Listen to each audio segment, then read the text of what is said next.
El día de hoy hablaremos sobre conocimientos básicos de aparejo. ¿Qué es aparejo? El cordaje o aparejo es el uso de textiles, dispositivos metálicos y anclajes para controlar carga por medio de fricción. Cuando hablamos de textiles nos referimos a las cuerdas, eslingas, lazos prúsico, cintas, cualquier material hecho de textil que utilizamos para controlar cargas. En cuanto a los dispositivos metálicos o hardware, nos referimos a poleas, cuadernales, que sería la traducción de rigging blocks, volardos de fricción, conectores, aros, cualquier herramienta metálica que utilizamos normalmente para estas maniobras.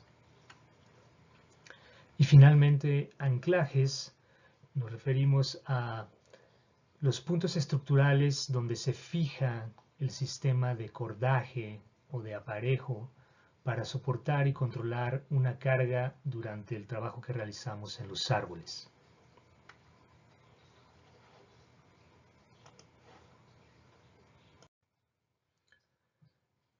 ¿Qué peligros existen durante estas maniobras de aparejo?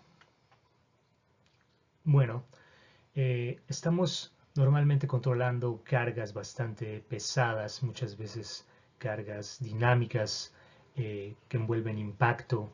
Así es que normalmente podemos encontrar fallo de puntos de anclaje, fallo del equipo mismo. Vamos a estar normalmente expuestos a cargas suspendidas a lo largo de estas maniobras. También cargas en movimiento, cuerdas en movimiento. Y el resultado de todas estas maniobras obviamente son el potencial de sufrir golpes por objetos que caen, aplastamientos, atrapamientos, quemaduras cuando estamos manipulando las cuerdas, lesiones por arrastre cuando no calculamos o no instalamos suficiente fricción en los volardos, en el portarrap, y caídas desde altura cuando el sistema de aparejo llega a interferir con el sistema de protección contra caídas del escalador. El día de hoy vamos a proponer un plan de cordaje de 5 pasos y nos atrevemos a plantear este plan de cordaje en base a que dentro de ANSI Z133 y algunas regulaciones federales de OSHA hay ciertos requisitos, ciertas expectativas muy claras con respecto a estas maniobras y muy raramente hablamos de ellas dentro de nuestra industria.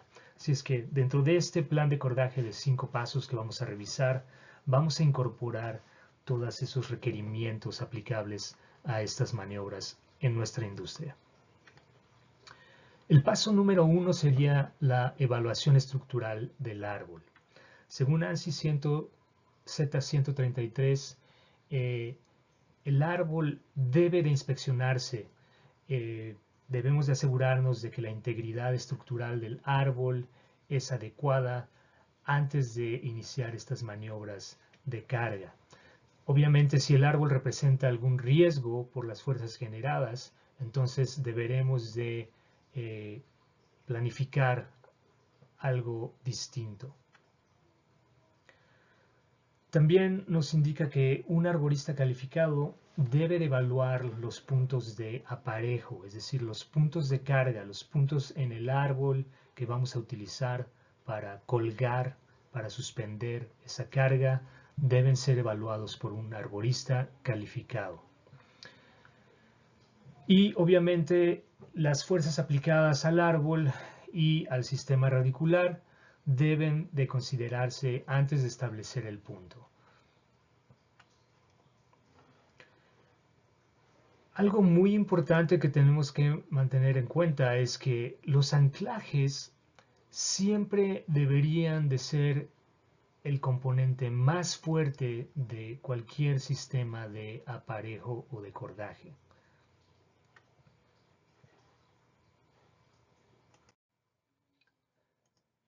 El paso número 2 es la estimación de carga y las fuerzas que vamos a estar ejerciendo sobre el sistema, sobre el árbol. Y nos dice ANSI Z133 que los arboristas deben de estar entrenados para estimar el peso de la carga que vamos a estar manejando. Asimismo, debemos de respetar los límites de carga de trabajo, por sus siglas en inglés WLL, de todos los componentes del sistema. Ya en otro material habíamos hablado sobre lo que es el MBS y el WLL, así es que no nos vamos a meter mucho en eso en esta ocasión. Asimismo, debemos de considerar cuidadosamente el efecto de los ángulos que formamos con los direccionales de nuestra cuerda, el diseño de nuestro sistema y tener muy en cuenta que muchos de estos ángulos y redireccionales que utilizamos van a multiplicar las fuerzas que estamos ejerciendo en el árbol. Y finalmente, un arborista calificado debe de asegurarse de que el cumplimiento de que estamos cumpliendo las clasificaciones de carga del equipo y del sistema en general, es decir, de que no estamos sobrecargando el sistema de cordaje. El paso número 3 es la selección y compatibilidad del equipo. Esto es sumamente importante. Primero que nada nos indica ANSI Z133 que el equipo debe de elegirse según sus límites de carga y diseño. Es decir, ya calculamos, ya estimamos el peso, la carga máxima que vamos a manejar durante el transcurso del día. Ahora necesitamos asegurarnos de que el equipo que tenemos disponible es suficientemente fuerte para soportar esas cargas. También debemos de minimizar, de ser posible, el número de eslabones, es decir, el número de conexiones que utilizamos para construir nuestro sistema. Y, sumamente importante, todos estos componentes que conectemos juntos deben de ser compatibles. Esto es sumamente importante comúnmente entre la cuerda, el diámetro de cuerda que utilizamos, la polea o el cuadernal que utilizamos e inclusive el portarrap. Dependiendo del tamaño del portarrap que tengamos disponibles, el portarrap más pequeño solamente está diseñado para ser utilizado con cuerdas de media pulgada, por ejemplo. El tamaño intermedio está aprobado para utilizar hasta cuerdas de 5 octavos y el portarrap grande está diseñado para poderse utilizar con cuerdas de hasta 3/4 de pulgada. Entonces, ese es simplemente un ejemplo de la importancia de que los componentes que utilicemos sean compatibles entre sí. Y desde luego que todo el equipo debe de estar en buenas condiciones. Es decir, debe de inspeccionarse antes del uso y debe de retirarse de servicio si se encuentra algo que no esté adecuado para el trabajo. Finalmente, específicamente sobre el equipo, nos dice ANSI Z133 que el equipo debe de marcarse claramente si es que pudiera llegarse a confundir con equipo de trepa de árboles o protección contra caídas. Esto nos deja algo muy claro. Nunca debemos de utilizar, de mezclar componentes de soporte de vida con componentes de carga. Por eso es sumamente importante que lo marquemos, lo identifiquemos para que no lo confundamos en nuestras tareas diarias. Obviamente el equipo siempre debe de utilizarse siguiendo las recomendaciones del fabricante. Nadie sabe más sobre las limitaciones del equipo que el fabricante mismo. El paso número 4 nos habla sobre la comunicación previa y el control de la zona de aparejo.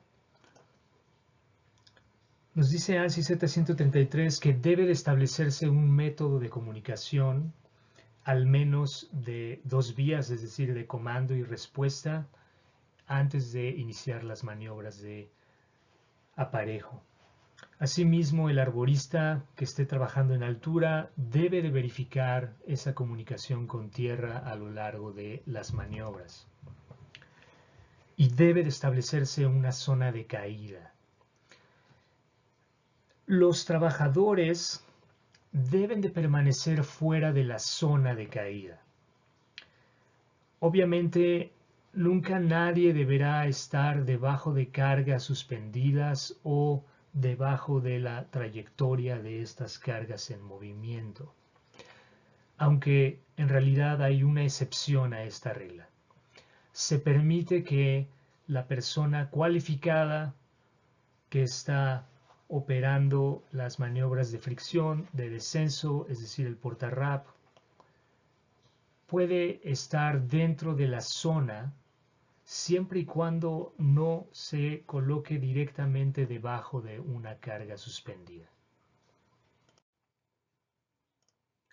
Y finalmente, el paso número 5 es sobre el posicionamiento y cortes en altura. Es decir, este paso aplica más bien para el trabajador que está haciendo las maniobras en altura. Y es algo de sentido común.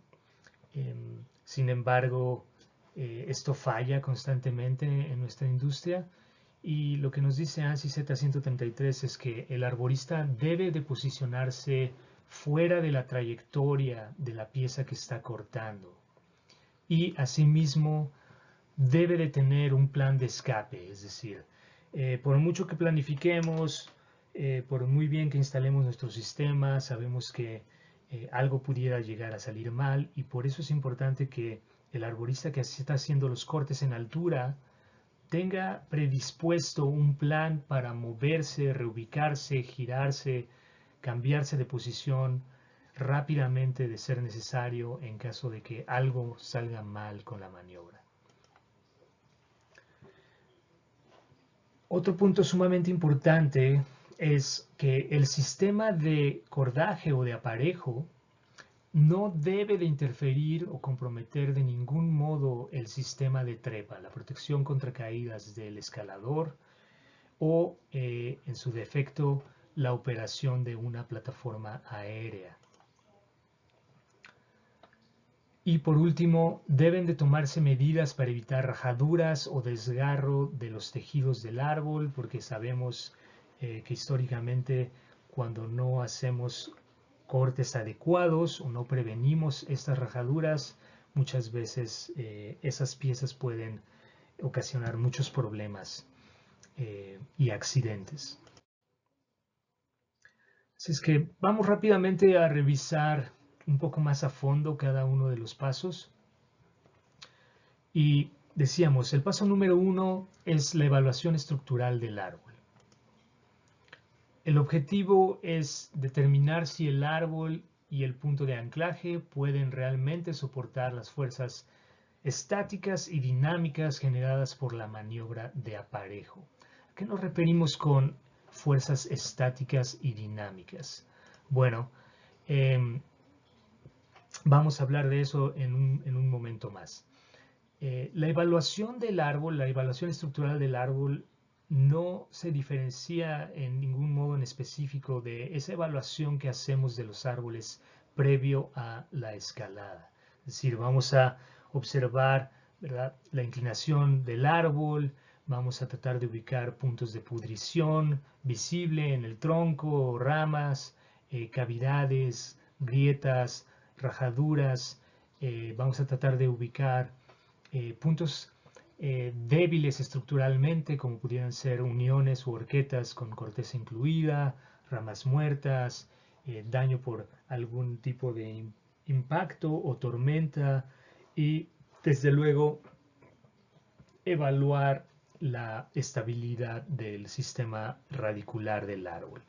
Entonces, eso es parte de la evaluación que vamos a hacer del árbol antes de iniciar las maniobras de aparejo. Si el árbol no puede soportar la carga prevista o dudamos que sea capaz de soportar las cargas que vamos a estar ejerciendo, obviamente no podemos continuar con las maniobras de cordaje. En cualquier momento en que tengamos alguna duda sobre la seguridad de las maniobras, ya sabemos que necesitamos detener el trabajo y tratar de figurar algún otro plan que nos permita llevar a cabo el trabajo. La estimación de carga y fuerzas. Bueno, el objetivo del paso número 2 es determinar si el sistema de aparejo y el punto de anclaje pueden soportar, primero que nada, el peso estimado de la pieza. Vamos a hablar sobre ese primer punto, primero que nada. ¿Cómo estimamos el peso de las piezas que vamos a estar bajando con cuerdas? El método práctico que utilizamos en Gambo, primero que nada necesitamos estimar el diámetro máximo, es decir, el diámetro de la parte más gruesa que vayamos a bajar con cuerdas de un modo controlado. Segundo, es sumamente importante que sepamos qué especie de árbol estamos trabajando, porque de eso depende la densidad de la madera y el peso de la madera. Y por último, vamos a estimar, ¿verdad?, cuánto va a pesar en base a la longitud máxima que vamos a estar cortando. ANSI Z133 es muy claro con respecto a que los grupos de trabajo deben de tener acceso a una tabla de pesos de maderas verdes, como la que estamos viendo en este momento. El modo en que se utilizan estas tablas es que va a haber una lista de diferentes especies de árboles donde tenemos que identificar qué especie de árbol estamos utilizando, que estamos trabajando, y en este caso esta tabla nos está indicando el peso por pie cúbico de cada especie en esta primera columna y después el peso de cada pie en base a este diámetro del tronco. Entonces vamos a hacer un ejemplo. Digamos que yo estoy podando o voy a remover un manzano que tenemos aquí en el primer renglón. Y ya determinamos que la parte más gruesa del tronco que yo sé que voy a bajar con cuerda es de 16 pulgadas. Entonces yo ya sé que aquí vengo 10, 12, 14, 16 pulgadas. Yo ya sé que un pie de longitud de 16 pulgadas de diámetro va a pesar 77 libras. ¿Okay? Entonces aquí puedo decir, bueno, si yo quisiera cortar un tramo de 10 pies de longitud de ese tronco va a pesar aproximadamente 770 libras. Y de ese modo yo ya tengo una estimación muy clara de cuánto va a pesar ese tronco y en base a eso voy a asegurarme de que el equipo que tengo disponible puede manejar ese peso.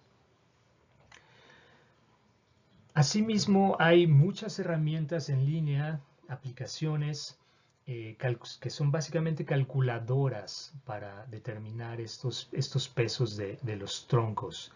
Y vamos a necesitar la misma información.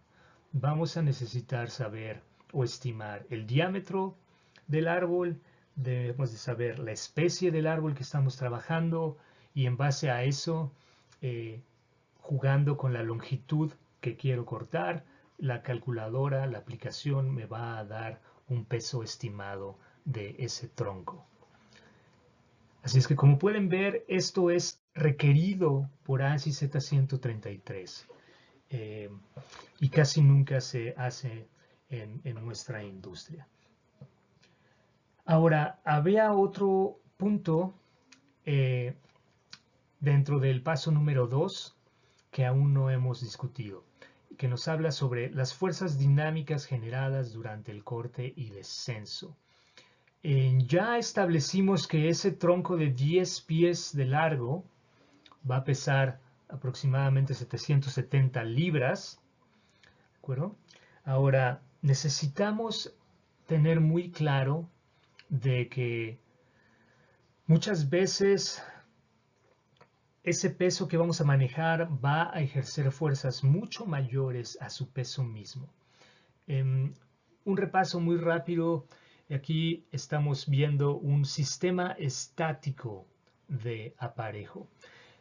Decimos que un sistema estático es cuando nuestro punto de anclaje, nuestro punto de aparejo, nuestra polea, nuestro cuadernal, se encuentra por encima de la carga que vamos a estar controlando.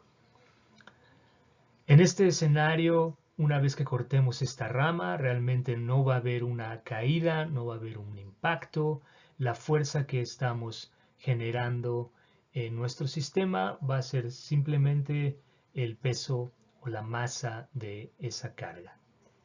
Sin embargo, en un sistema dinámico, o lo que conocemos en inglés como negative rigging, el punto de cordaje o de aparejo, nuestra polea, nuestro cuadernal, va a estar colocado por debajo de la carga, por debajo de la parte del árbol que estamos cortando.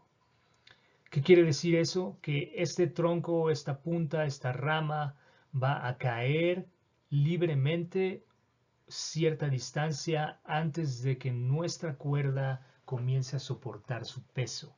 Eso va a generar una fuerza de choque, un impacto, que va a generar fuerzas tan grandes como el doble, el triple, 4 veces el peso de la parte del árbol.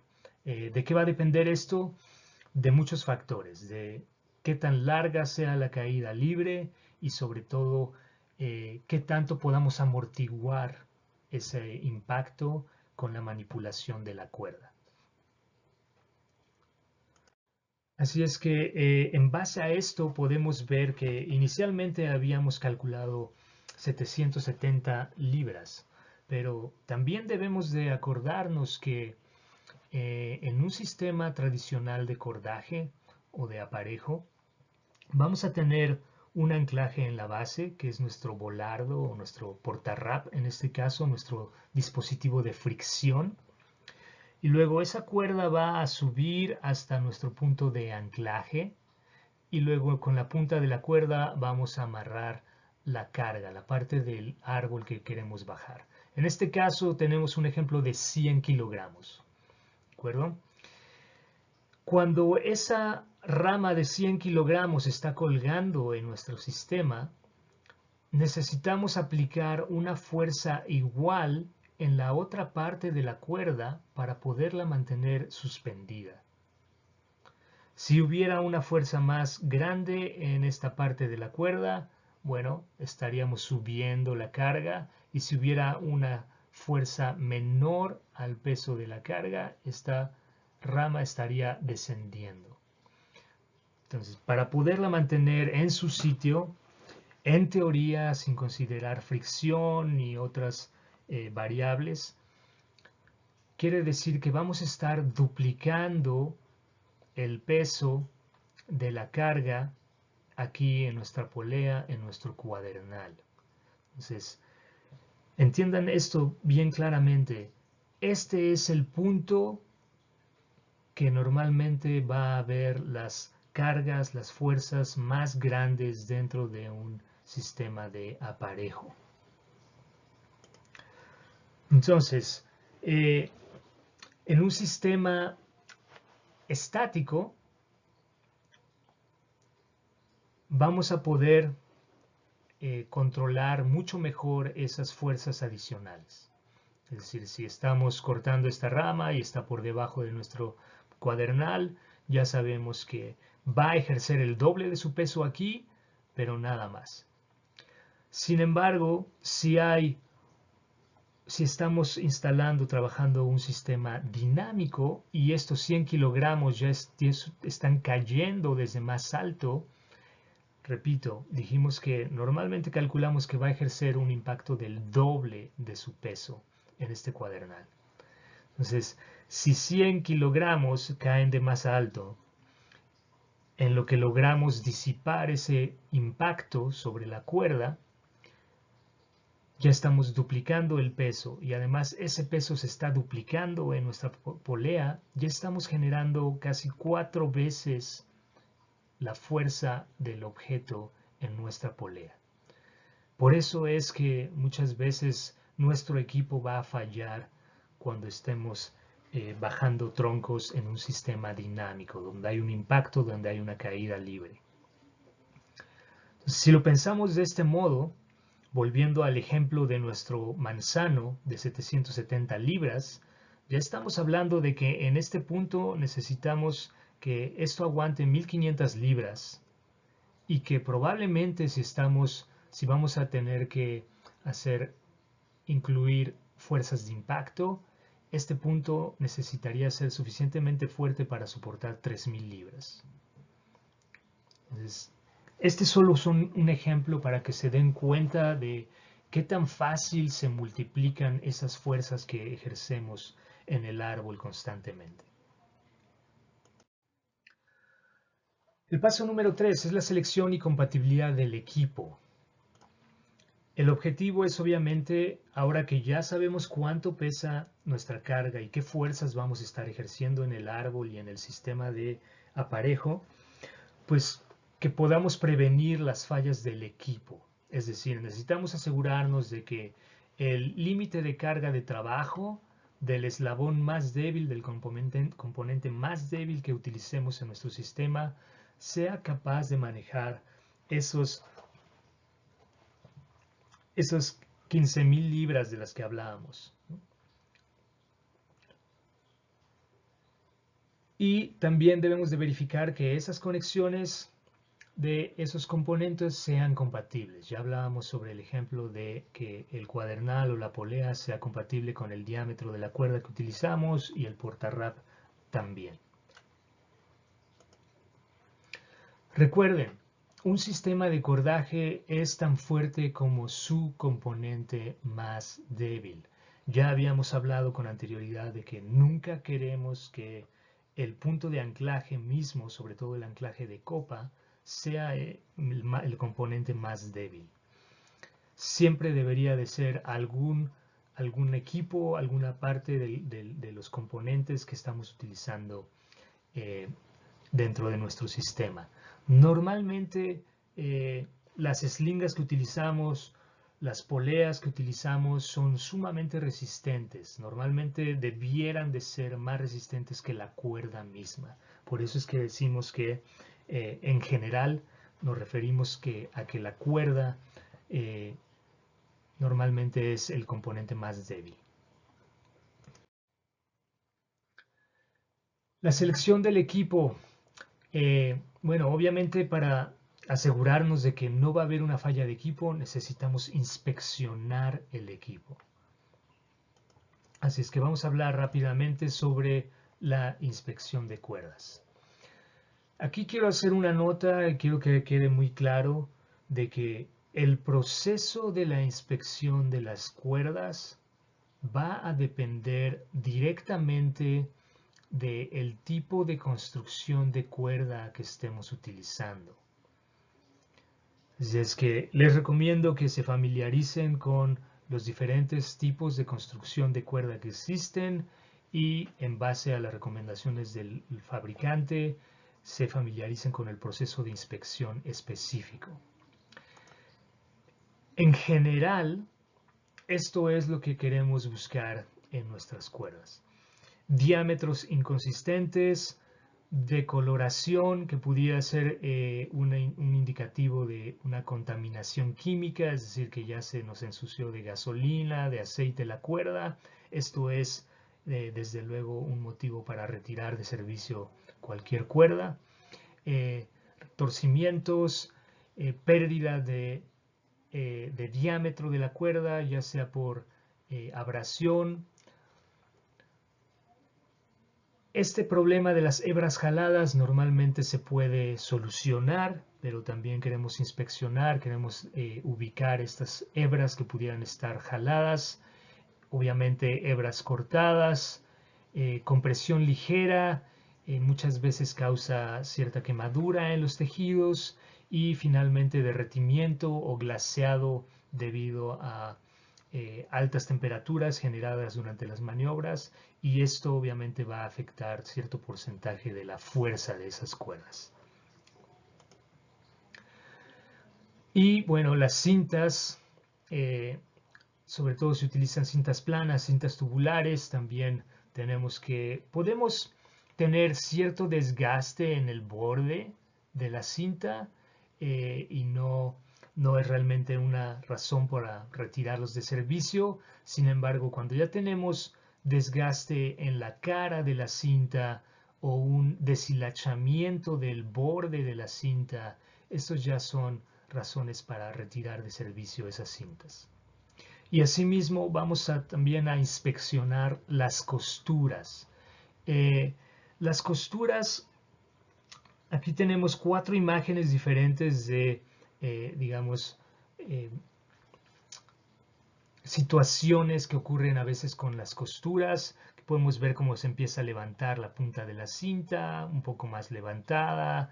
Aquí ya podemos empezar a ver los hilos de la costura. Aún podemos ver aquí que es nada más continuar monitoreando la condición de esa costura. Aquí ya tenemos más área de la costura visible, sin embargo podemos continuar monitoreándola, pero cuando ya hay un indicativo de que esa costura ya hay una ruptura de esos hilos, eso ya es criterio para sacar de servicio esa cinta. Así es que, en resumen, con los textiles vamos a tratar de identificar cortes, quemaduras, contaminación química, reducción de diámetro, deformaciones en el mismo textil, normalmente en forma de abultamientos, deshilachado en las cintas y costuras dañadas. Recuerden que es requerido que las eslingas tengan sus etiquetas presentes para poder saber desde luego cuál es el valor mínimo a la ruptura y el valor de límite de carga de trabajo. Ahora hablemos sobre la inspección del hardware, es decir, todos los componentes metálicos que utilizamos. En realidad, con los metales sabemos que son mucho más duraderos que los textiles y bueno, van a tener una vida útil más larga normalmente si se utilizan de modo adecuado. Sin embargo, vamos a verificar que no exista un desgaste excesivo de partes metálicas. Podríamos decir, bueno, ¿qué es desgaste excesivo? Aquí tenemos una imagen donde podemos ver, obviamente ya hay una pérdida de material obvia, evidente a simple vista, debido al roce con las cuerdas. Estas son imágenes de mosquetones. Y a esto nos referimos con desgaste excesivo de partes metálicas. Cuando cualquier parte metálica ya es evidente que hay una pérdida de material, algunos fabricantes hablan sobre 10% de la pérdida de material, es suficiente para sacarlos de servicio. Obviamente no queremos ver ninguna grieta, ninguna deformación en los metales o dobleces. Siempre vamos a verificar los pernos, las soldaduras, en el caso del portarrap, por ejemplo, partes móviles de estos materiales, estos accesorios metálicos, en el caso de los conectores, las puertas, los seguros de los conectores, las poleas que giren libremente, que no tengan un juego excesivo lateral, y por último vamos a verificar que ningún aparato metálico tenga algún borde afilado, sobre todo en áreas cercanas a la operación de textiles. El paso número 4 nos habla sobre la comunicación y control de la zona de cordaje. Y bueno, como sabemos, estas maniobras van a requerir una buena coordinación entre el trabajador que está en altura y el técnico en el suelo. Y a lo que se refiere ANSI Z133 con una comunicación y control de la zona de cordaje es, como ya mencionábamos antes, a establecer un sistema de comunicación que puede ser verbal, puede ser señales, pueden ser radios, pero tiene que ser al menos de 2 vías, es decir, de comando y respuesta.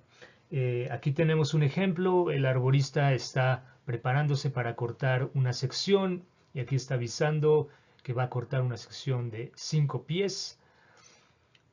Él no va a continuar con sus acciones hasta, ¿verdad?, que su técnico de suelo le confirme, de acuerdo, ya estoy listo, tengo 4 vueltas en el portarrap. Este proceso es sumamente importante. Esa determinación de cuánta fricción se requiere en el dispositivo es una responsabilidad compartida entre el técnico de suelo y el escalador normalmente. Entonces el escalador ahora da otra instrucción, despeje en el área, voy a cortar. Su compañero contesta, despejado, estamos listos. También le avisa, lo dejas correr porque de otro modo va a haber un impacto muy fuerte en el árbol y pudiera fallar el árbol o el equipo. Confirma y entonces puede realmente ya iniciar la tarea el escalador. A esto se refiere ANSI Z133 con que debe haber esa comunicación entre el escalador o el operador de la plataforma aérea y los técnicos, el personal de suelo. Y recuerden, el técnico de suelo directamente involucrado podría estar dentro de la zona de caída siempre y cuando no esté directamente debajo de la carga que se va a suspender o de la trayectoria de la carga. Un detalle sumamente importante es que recuerden que según el fabricante del portarrap, específicamente de la marca Notch, en el manual del usuario bien establecido que cada vuelta en el portarrap controla aproximadamente 330 libras, que equivalen a 150 kilogramos. Entonces, de ese modo, una vez más, volvamos al ejemplo del manzano de 770 libras. Entonces, quiere decir que con 2 vueltas yo básicamente podría controlar ese tronco de 10 pies de largo de ese manzano que ya habíamos calculado. Y finalmente, el posicionamiento y corte en altura. Realmente esas medidas de seguridad que nos describe ANSI Z133 son para evitar accidentes de aplastamiento o prensamiento, tanto a operadores de dispositivos aéreos como escaladores.